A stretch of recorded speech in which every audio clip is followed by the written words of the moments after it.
और सुतपा घोषाल जी की चरितावली सुनी थी। मैं अपने लड्डू गोपाल को पुत्र मानती हूँ, एक माता ने कहा। 1 वर्ष से सेवा करती हूँ, परंतु अभी वात्सल्य भाव परिपक्व नहीं है। क्या करें वात्सल्य भाव का परिपक्व होने के लिए? और इन्होंने आखिर में लिखा है, सुतपा घोषाल जी को गुरु मान सकते हैं क्या? ये यदि आपकी निष्ठा पक्की हो, मैं जिसका प्रश्न है उसको बता रहा हूँ कि यदि आपकी निष्ठा पक्की हो, गुरु के अंदर दोष दर्शन आप न कर सको कभी भी भूल के भी, तो आप उनको गुरु मान सकते हैं। और मेरे पास प्रमाण है कि जो भगवान के धाम जा चुके हैं वो शिष्य की निष्ठा देख करके पुनः प्रकट हो करके दीक्षा देने के लिए आते हैं। जय भैया, मैं पहले सुना चुका हूँ आप लोगों को, यूट्यूब में भी जा चुका है कि एक बैरिस्टर साहब थे, उनको दीक्षा देने के लिए मीराबाई भगवान के धाम से आकर वृंदावन में दीक्षा दी थी। और बैरिस्टर साहब जब शरीर छोड़ गए तो वो जो उनकी हारमोनियम था उनका, तो उसको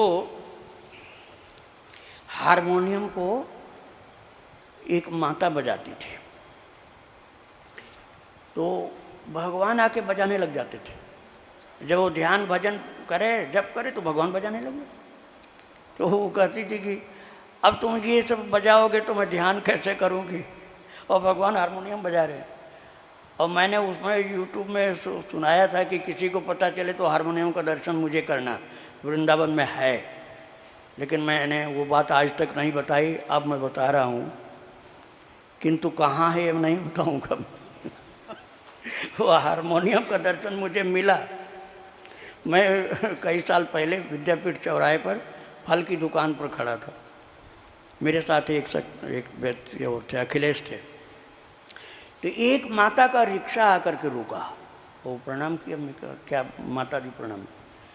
बोली मेरे भाई रहते हैं दिल्ली में, वो आपका सुनते रहते हैं बहुत, तो उन्होंने कहा है कि वो हारमोनियम महाराज जी को दर्शन करा दो।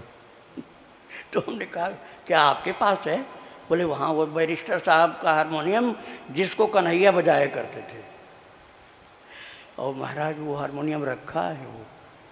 लेकिन उस माता ने कहा आप किसी को भेजना नहीं मेरे पास, तो आप अकेले ही तो हैं। हमने कहा अकेले तो हैं, लेकिन पीछे एक और हैं दवाई का बैग लिए हुए। तो बोले कि अच्छा उनको भी आने दो। तो हम लोग गए उनके साथ उनके घर, और बड़े भारी लकड़ी के बॉक्स के अंदर हारमोनियम रख के ताला बंद करके रखी थी वो। लेकिन उन्होंने दर्शन कराया, मैंने बजाया भी थोड़ा सा। तो हमारे कहने का मतलब ये है कि मीरा जी प्रकट होकर दीक्षा दी थी। उस जमाने की बात नहीं जब मीरा जी का जन्म हुआ था, अब की बात है ये। और श्री सुखदेव जी महाराज ने अलवर के चरणदास जी की दीक्षा चुकताल में की थी, प्रकट होकर की थी।